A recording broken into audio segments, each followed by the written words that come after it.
Meron lang ulit akong isi-share. Habang tumatakbo, merong nag-greet. Sabi niya, ate, ikaw pala yan. Excited siya. So, hindi ko siya nakilala talaga. So, syempre, nagkuhanan kami ng FB. Uwi ko ng bahay, sinilip ko yung kanyang FB. So, dati ko pala siyang customer dun sa restaurant. Then, dati siyang majorette. Syempre, pag majorette, sinabi natin, maganda yan, makinis. Pero hindi ko siya nakilala kasi maitim, dry ang skin, may mga konti siyang rashes, lips niya is bitak-bitak. Iba yung kulay ng mata. So, nung tinanong ko siya, anong nangyari dyan? Sabi niya, kasi po nagda-dialysis na ako. She's only 37 years old. Ano nga po ba itong dialysis?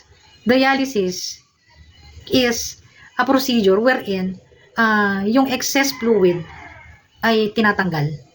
Or yung product ay tinoturn into urine. So, ang mga nagda-dialysis po is yung merong problema sa kidney o yung tinatawag natin chronic kidney disease. Ang mga symptoms po niyan na may problema ka na sa kidney, pananakit ng tiyan, pananakit ng iyong balakang, pamamanhid o pagmamanas ng legs. Kakaroon kayo malimit ng urinary tract infection or yung pagtaas ng iyong creatinine. Paano nga ba tayo matutulungan nitong supplement, particular Alta-Immune? Alam nyo, kapag kayo ay dialysis patient, merong mga minerals na hindi po pwede sa inyo, katulad ng potassium at saka phosphorus. So, ang Alta-Immune po, dahil siya ay herbs, wala po, definitely, hindi siya nagtataglay ng phosphorus na mineral. Potassium, wala rin. Pero yung mga kinakain po natin like avocado, saging, kamote, patatas, napakatataas po ng potassium content niya. Sa isda naman po, salmon, at saka tilapia. So, hindi rin po pwede sa kanila yung mga gulay na nagtutubig. Katulad ng mga lettuce, repolyo, pechay. Then, yung may mga phosphorus, ito naman po yung liver, laman loob, laman ng chicken, pork chop. Di-deprive ang isang tao kapag may sakit. So, kaya kami naman na nagtitinda ng supplement, pilit namin pinapaintindi sa mga tao na bago nyo padanasin yung mga ganyan. Katulad ng dialysis, we have two kinds of procedure. Ito yung peritoneal, yung nilalagyan dito sa gedli ng tiyan nyo, ng parang catheter, may pistola. So, meron yung nilalagay na bag. So, ganun ka-inconvenient yung may daladala kang ganyan, di ba? Pero mabubuhay ka pa naman, 5 to 10 years, more pa nga. Pero although, yung procedure na yun, pwede mong iuwi sa pamamahay nyo.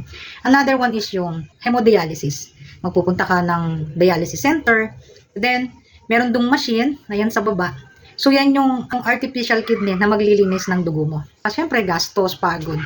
So, sigurado naman ako na pag tumataas na yung crean nyo, may mga pinagbabawal na mga doktor ninyo. Ang Alta-Immune, 10 herbs po yan. And those herbs is a good source of vitamin C and vitamin B. Vitamin C, mother of all vitamins, antioxidant. So, yung mga oxidative stress, dinidetoxify, mga free radicals, tatanggalin po yan. Peppermint.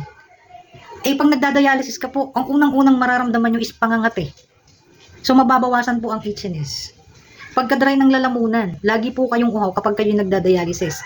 Ang sabi ng doktor sa inyo, at least 1 liter lang ang pwede nyong inumin in 1 day. Yung time po, meron po yung nectar na nakakasuppress ng panunuyo ng lalamunan o nakakabawas ng pagkauhaw.